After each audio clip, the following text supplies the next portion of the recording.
Hello everyone. Science के 10,000 one liner audio book series में आपका स्वागत है। आज इसका पार्ट नंबर 3 है, जो कि हम शुरू करते हैं सवाल के वन लाइनर्स के साथ। सवालों का अध्ययन क्या कहलाता है? तो सवालों का अध्ययन फाइकोलॉजी कहलाता है। सवालों की कोशिका भित्ति किसकी बनी होती है? तो ये सेल्यूलोज की बनी होती है।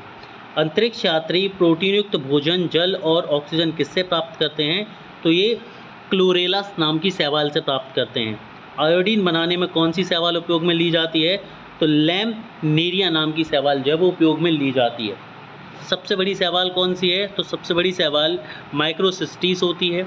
वहीं सबसे छोटी जो शैवाल होती है ये होती है क्लेमाइडोमोनास। अब वन लाइनर्स हम देखते हैं कवक से। कवक क्या है? तो कवक एक बहुकोषीय यूकेरियोटिक जीव है और कवकों का जो अध्ययन होता है इसे माइकोलॉजी कहते हैं। कंफ्यूज नहीं होना है, शैवाल का अध्ययन फाइकोलॉजी, कवकों का अध्ययन माइकोलॉजी। प्रमुख कवक कौन कौन से हैं? तो कुछ प्रमुख कवकों के नेम जो आपको याद रखने हैं, जैसे कि ईस्ट है, मशरूम है, खमीर है आदि। कवकों की कोशिका भित्ति किसकी बनी होती है? तो ये बनी होती है काइटिन की। किसकी दोस्तों? काइटिन की ये बनी होती है। कवक में भोजन संचित कहाँ रहता है? तो कवक में जो भोजन है वो ग्लाइकोजन के रूप में संचित रहता है। डबल रोटी के निर्माण में क्या उपयोग किया जाता है? तो डबल रोटी के निर्माण में कवक को उपयोग किया जाता है, जिसका नाम क्या होता है? सैक्रोमाइसेस। ठीक है, क्या होता है? सैक्रोमाइसेस। डबल रोटी बनाने में प्रयोग क्या होता है? ईस्ट। शराब उद्योग में क्या यूज़ होता है? ईस्ट। बेकरी में ब्रेड बनाने के लिए ईस्ट का उपयोग किया जाता है। बेकरी में ब्रेड बनाने के लिए जो ईस्ट का प्रयोग किया जाता है वो क्या करता है? ब्रेड को मुलायम और लचीला बनाने में सहायक होता है। अब बात करते हैं हम लाइकेन की। तो लाइकेन किसके बने होते हैं? लाइकेन कवक एवं शैवाल से मिलकर बने होते हैं। इंपॉर्टेंट है। लाइकेन शब्द का प्रथम प्रयोग किसने किया था? तो ये किसने किया था? थियोफ्रेस्टस ने ही किया था। पेड़ों की छालों पर उगने वाले लाइकेन क्या कहलाते हैं? तो पेड़ों की छालों पर जो उगने वाला लाइकेन होता है ये कोर्टिकोलस कहलाता है। क्या कहलाता है दोस्तों? कोर्टिकोलस ये कहलाता है।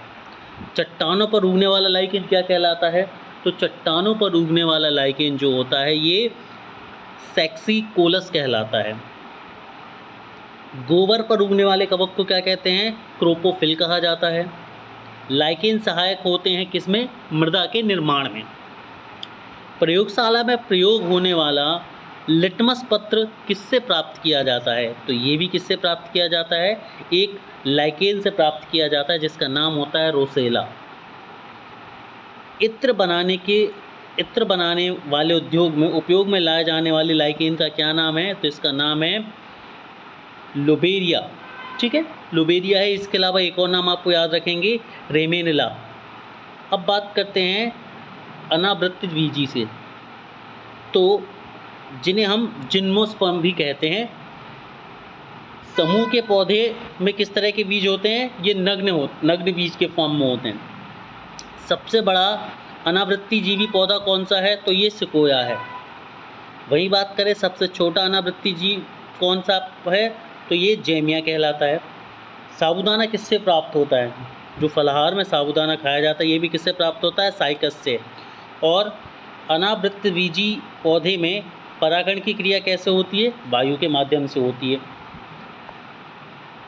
अब बात करते हैं आवृत्त बीजी के बारे में। तो आवृत्त बीजी की हम बात करें जिसे एंजियोस्पर्म कहा जाता है। आवृत्त बीजी समूह के पौधे में बीज कैसे होते हैं? फल के अंदर होते हैं। ठीक है, डंगने का मतलब ये था कि ये ओपन होते हैं और यहाँ पर क्या होते हैं? फलों के अंदर होते हैं। सबसे बड़ा आवृत्त बीजी पौधा कौन सा है? यूकेलिप्टस है। सबसे छोटा आवृत्त बीजी पौधा कौन सा है? ये लेमना है। सबसे छोटा बीज क्या होता है? आर्किड। सबसे बड़ा बीज क्या होता है? लोडोसिया। सबसे ऊंचा पौधा कौन सा होता है? सिकोया। सेलेनेसी में कितने पौधे होते हैं? तो इसमें कौन कौन से पौधे होते हैं भाई? आलू, बैगन, टमाटर, तंबाकू, मिर्च। ये किस कैटेगरी में आते हैं? ये सोलेनेसी की कैटेगरी में आते हैं। अच्छा, मैं आपको यहाँ पर बता दूँ कि हम जो वन लाइनर आपको प्रोवाइड करा रहे हैं ये कैटेगरी वाइज प्रोवाइड करा रहे हैं। मतलब हर एक साइंस में या बायोलॉजी की भी बात करें तो एनिमल किंगडम है या पादप जगत है, ठीक है, तो इनके जो छोटे छोटे पॉसिबल टॉपिक्स हैं उन हर एक टॉपिक के छोटे छोटे वन लाइनर्स हम आपको बना कर दे रहे हैं कि जैसे कवक से जो पॉसिबल हों, लाइकेन से जो पॉसिबल हों, तो ये आपकी डेफिनेटली बहुत हेल्प करने वाले हैं। इसीलिए चैनल को लाइक शेयर सब्सक्राइब ज़रूर करके रखें इस तरह की सीरीज़ के लिए। ये सीरीज़ काफ़ी लंबी चलने वाली है और हम हर एक सब्जेक्ट के आपको वन लाइनर्स प्रोवाइड कराएंगे। आगे बढ़ते हैं। रूटेसी कुल के पौधे कौन कौन से हैं? तो नींबू, संतरा, बेल और मौसम्मी रूटेसी कुल के कहलाते हैं। रोजेसी कुल के पौधे कौन कौन से होते हैं? तो सेब, नाशपाती, गुलाब और रसभरी ये कहलाते हैं। और मालवेसी कुल के पौधे कौन से होते हैं? तो कपास, भिंडी और गुड़हल होते हैं। ठीक है, तो एक बार फिर से हम रिवाइज कर लेते हैं। सोलनेसी कुल के पौधे आलू, बैगन, टमाटर, तंबाकू, मिर्च। रूटेसी कुल के पौधे नींबू, संतरा, बेल, मौसम्मी। रोजेसी कुल के पौधे सेब, नाशपाती, गुलाब, रसभरी। और मालवेसी कुल के पौधे कपास, भिंडी, गुड़हल आदि। मटर किस कुल का पौधा है? तो मटर जो है वो लेग्यूमिनेसी का है। गन्ना किस कुल का पौधा है? ये ग्रामीनी कुल का पौधा है। लौंग किस कुल का पौधा है? लौंग जो होता है ये मिटेंसी कुल का पौधा होता है। और लौंग के तेल का प्रमुख घटक यूरेनॉल होता है। लौंग के तेल का प्रमुख घटक क्या होता है दोस्तों? यूरेनॉल होता है। जड़, तना, पत्तियों पर बेस्ड कुछ वन लाइनर फैक्ट। पौधों का अवरोही भाग क्या कहलाता है? जड़। तर्करूपी जड़ के उदाहरण कौन से हैं? तो तर्करूपी जड़ का जो उदाहरण है वो मूली है। कुंभीरूपी जड़ सलजम होती है, यानी कि सलजम जो होती है वो कुंभीरूपी जड़ का एक प्रकार है। शंक्वाकार जड़ का उदाहरण क्या है? गाजर है।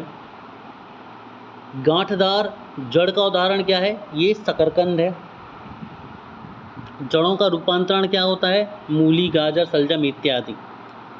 तने के रूपांतरण क्या हैं? आलू, अदरक, हल्दी। कहने का तात्पर्य ये है कि जो मूली, गाजर, सलजम है बेसिकली ये जड़ हैं। वहीं आलू, अदरक, हल्दी ये क्या हैं? ये तना है। यदि एक पेड़ को समझें तो ये जो है ये तना होते हैं। अदरक तथा आलू में खाने योग्य भाग कौन सा होता है? तना। क्यों? क्योंकि अदरक है तो बेसिकली एक पेड़ है और पेड़ का जो तना है वो अदरक है जिसे हम खाते हैं। कंद के उदाहरण कौन कौन से हैं? आलू है। घनकंद का उदाहरण क्या है? ओल और अरबी है। प्रकंद के उदाहरण क्या हैं? अदरक और हल्दी है। सल्ककंद के उदाहरण क्या हैं? प्याज और लहसुन है। ठीक है, एक बार फिर से इन्हें सुनिए। कंद के उदाहरण है आलू, घनकंद के उदाहरण है ओल और अरबी, प्रकंद के उदाहरण है अदरक और हल्दी, सलकंद के उदाहरण है प्याज और लहसुन।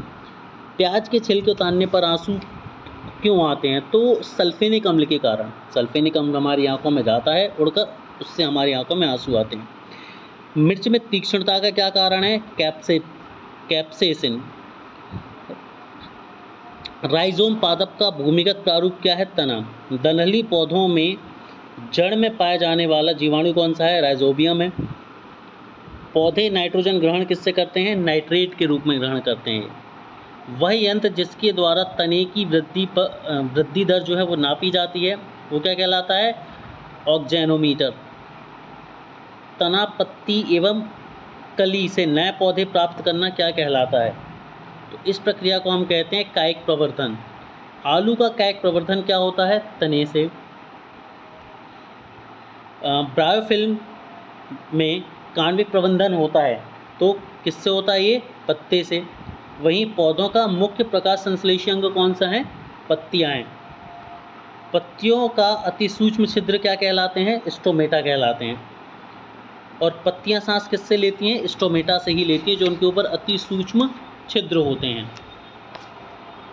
बाष्पोत्सर्जन में सहायक क्या होते हैं? स्टोमेटा ही होते हैं। पौधों की पत्तियों का रंग हरा होता है, क्लोरोफिल के कारण हरा होता है। पत्ती के लाल, नारंगी और पीले रंग के कारण क्या होते हैं? कैरोटिनाइड्स होते हैं। क्लोरोफिल के केंद्र में क्या होता है? मैग्नीशियम होता है। या ये क्वेश्चन ऐसे भी पूछा जा सकता है कि क्लोरोफिल में कौन सी धातु पाई जाती है? तो मैग्नीशियम पाई जाती है। पत्तियों का मुख्य कार्य क्या होता है? प्रकाश संश्लेषण की क्रिया करवाना। तो यहाँ पर हमारा पार्ट 3 भी खत्म होता है। चैनल को लाइक शेयर सब्सक्राइब ज़रूर करें। Thank you everyone.